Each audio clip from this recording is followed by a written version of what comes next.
expanded this to the old, in old times they were used to mention only this food and libas and makan, the housing. Now they mention the exercise and the rest and the sleep, and also what is called the treatment, medical treatment. These are all rights of our body. And they are all in spirit of whatever we have, the ahadith. They have not added anything. They have just looked into the world now, into the light of today. Sometimes these texts are the old, but every time, every generation understands the text in the light of in their own time. And then within more light, in a later time, a later generation, when looks at the same texts, so gets a little more meaning out of it.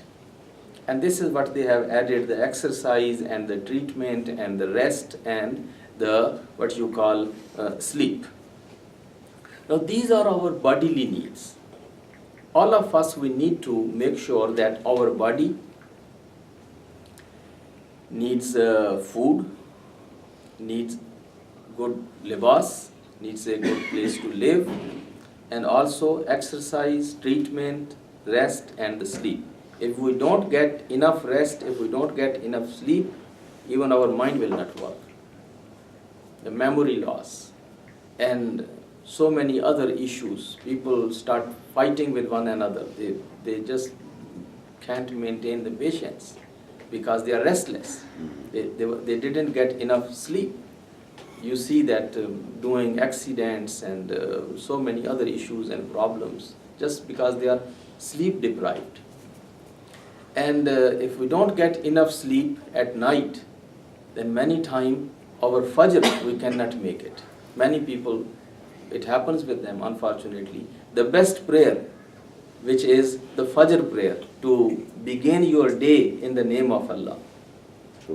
And that is the prayer which one should never miss, even if you have to miss any other prayer, but you should not miss the Fajr prayer, because that is the prayer which you need the most.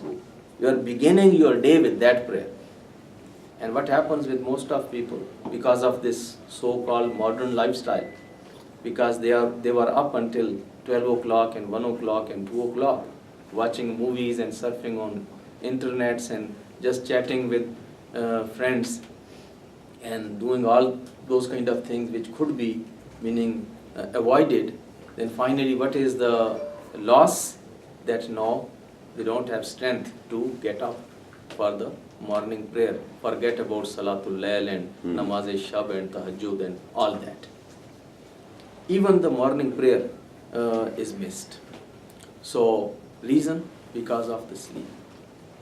Because of that, again, many people cannot even afford to have a good breakfast, because until last minute they will prefer sleeping than having and going and fixing the breakfast and eating the breakfast. It is Dunkin' Donut.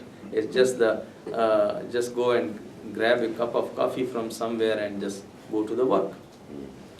So that is not a healthy lifestyle. Healthy lifestyle was finishing your day early, going to bed early, getting full and good sleep at night, and then you get up early in the morning when you had enough sleep with energy, so you stand up, either do your namaz-e-shab ideally, and if you don't do that, at least you do your fajr properly. So that is just, I touch the importance of sleep. Food everybody knows, libas and Quran. These were the bodily needs. But then we don't have only body. Body doesn't make us only al-insan. Elephant has also body. The dinosaur had also body. And donkey and the horse, they have also body. They have eyes and ears and teeth and hands and feet, and meaning that doesn't make us al-insan. What makes us al-insan, that is our ruh, our aql, and our this human soul. That makes us al-insan. And what are the needs of this ruh or aql? The first need is knowledge, awareness. Knowledge, when you learn something new, you understand that how much you are pleased at your heart, how much you feel the joy of learning something, discovering something new, something which was always kind of a mystery for you, you never understood, and now all of a sudden either you found it somewhere written or you heard somebody and you learned something new. What is the joy of learning something new?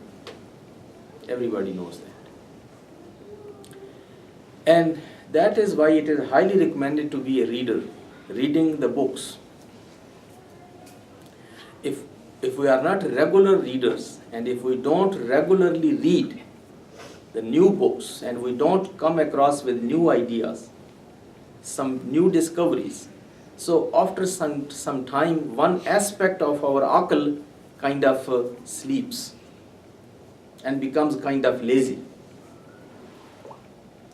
But if we are regularly reading every week a book or every month a book or every 2 months a book, we are finishing a book, then it is just like as your body is fresh after exercise, your spirit, your aql, your intellect, your reasoning also feels fresh when you read new information, the new books, the new readings, books or articles or whatever.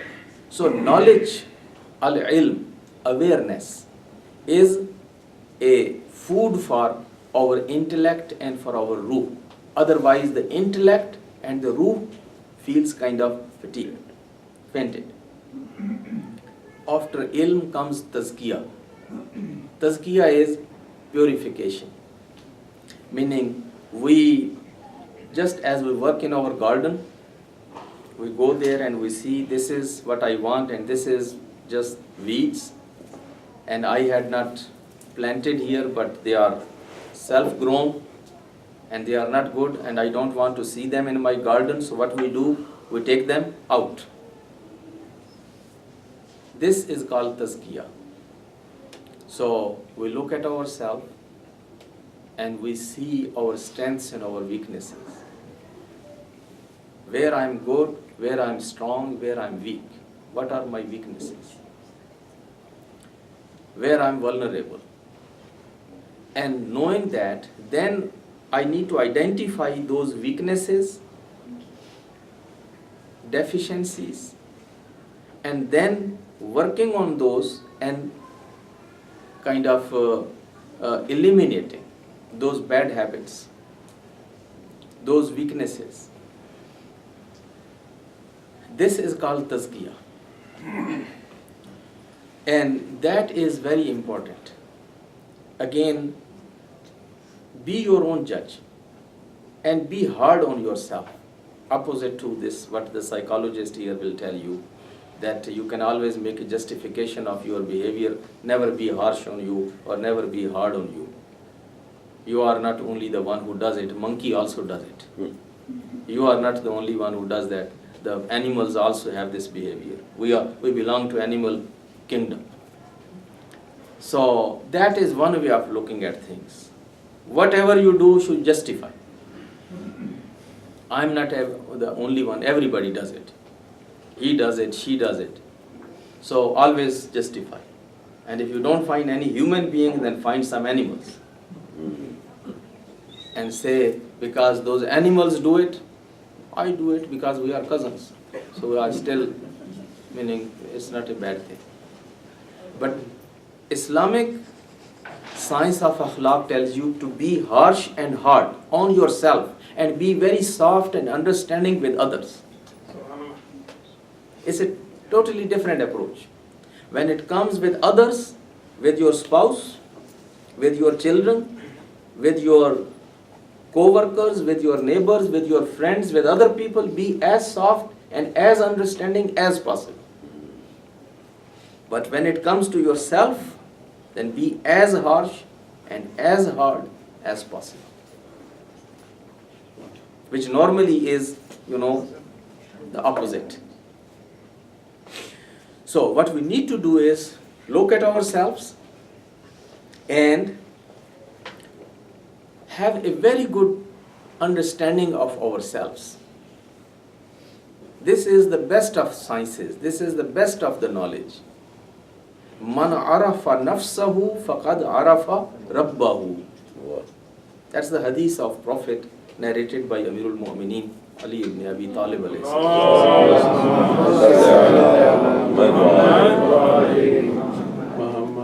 He who understood himself, then he is able to understand his Lord also. So it begins with understanding ourselves. We need to understand ourselves. Amirul Mu'mineen says, somebody who doesn't know himself, then he has destroyed himself. If you don't know who you are, you don't know your strengths, you don't know your weaknesses, you don't know your soul, your inner side, you don't know your mind, your mentality, alaykum salam, you don't know.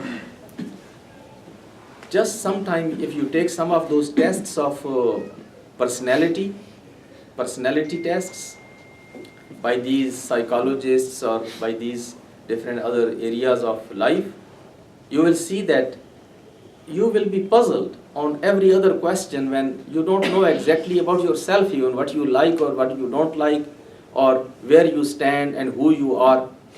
Simple questions asking about you, your liking and disliking and wants and desires, and how you do these different things and what are your preferences. You will see that you are puzzled.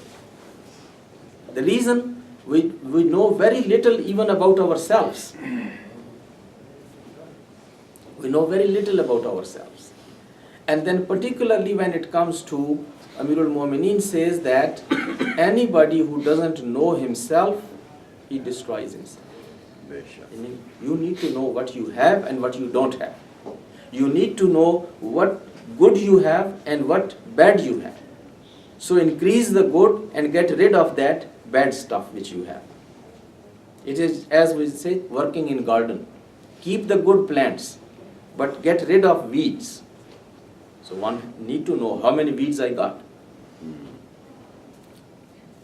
And that is why, my brothers and sisters, we need two kind of things. We need these kind of lectures and these kind of discussions and even more open discussions. It is just like as you go to doctor and take test, or there are devices tell you your cholesterol and how much sugar you have, and there are tests and those kind of things. So these lectures of akhlaq, these discussions of akhlaq serve the same purpose. And these lectures help us to look in ourselves, dig deeper, do soul searching, and then we can know how strong we are, how weak we are, how good we are, how bad we are. So we need these kind of lectures, discussions, opportunities where akhlaq is discussed, values are discussed. The other thing what we need, unfortunately, these books are all in Arabic and Farsi, but there are beautiful works available in this science, but those are in Arabic and Farsi. We hope and we pray that we get these works translated into English, where people can read those works and read those books, and then reading those books also help you to understand where you stand. The third thing is we need some sincere friends around us that who have very good eye and observation of ourselves, and who can politely, lovingly, nicely communicate with us that what are our strengths and what are our weaknesses. We need to have some people in our life that who can tell us the truth. All of us, we want to hear only the compliments and only the praise. and we don't want to hear any criticism. This criticism helps you. This criticism is a great help. When people criticize you, they help you, they show you things which you can't see. And sometimes criticism is a blessing when it comes from the enemy. But we need criticism from within friends, from within family. Imam Ja'far as-Sadiq alayhi salatu wasalam says, Ahabbu ikhwani man ahda uyubi ilayya. Imam Sadiq says that my most favorite brother is the one who looks at my deficiencies, my defects, my shortcomings, and then wraps them in a gift wrap and brings and presents to me. And he gives me the gift, and I take them as gifts from this friend. And this friend is actually my best friend. Wow. So, we need these kind of friends. These kind of friends you will find only at masjid, at Imam Barakah, at center, at community center, within families. You will not find these kind of friends outside. So we need friends, we need scholars, we need books, we need materials, we need our own soul searching on a regular basis to see where we are strong, yarhamukumullah, where we are strong, where we are weak. These are the areas where alhamdulillah we are doing fine. These are the areas where I need to improve, I need to get better. That is called, again, this is part of tazkiyah. We are finishing, we don't have time left. I will just finish. Other thing which our ruh needs, our nafs needs, that is service. Service. Whether it is service of Allah, whether it is service of others. You enjoy when you serve a good cause. Your body is tired, but your ruh, your heart, your mind, after volunteering for a good cause, when you go and you do all that, you feel pleasure. You feel pleasure. There is a hadith. When you eat the food, your body enjoys. When you feed the food to a other person, your ruh enjoys. So, when you eat for yourself, only your body is enjoying.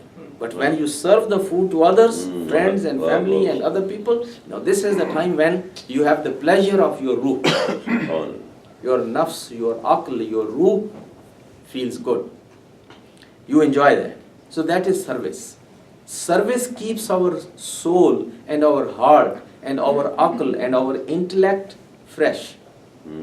So we need to be the people that who are serving others and take the honor of serving and helping other and feeding and clothing and even giving hand to somebody to carry their luggage, doing some little thing for other people instead of asking everybody else to come and work for us.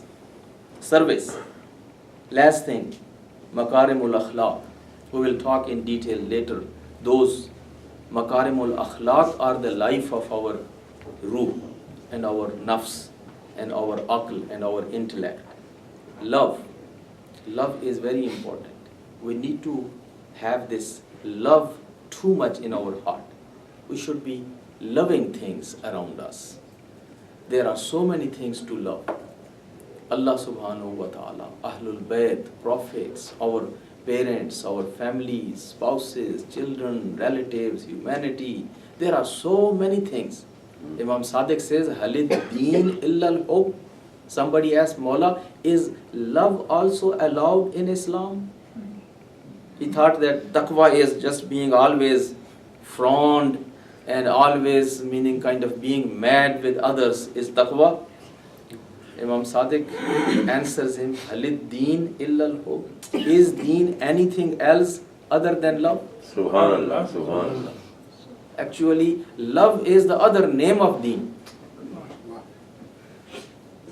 A believer is supposed to be lover.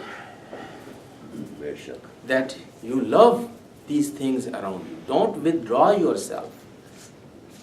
So, love the creation of Allah. This is all His creation.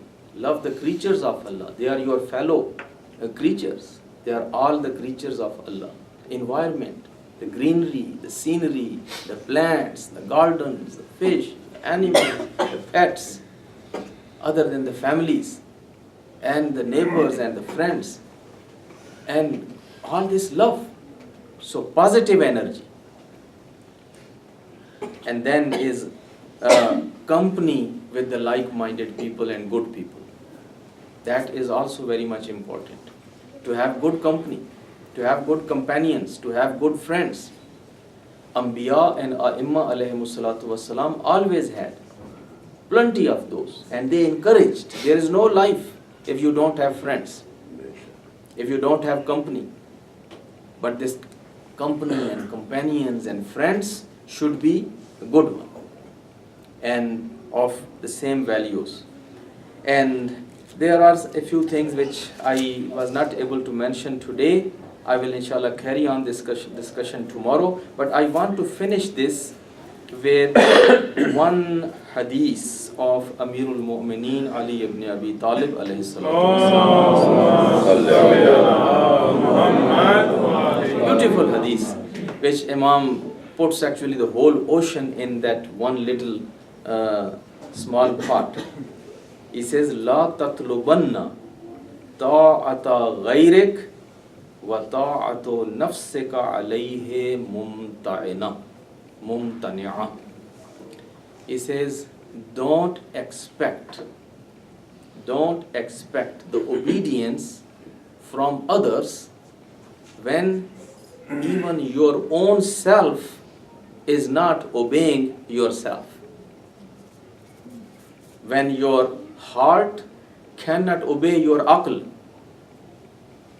your heart and your desires cannot obey your own aql.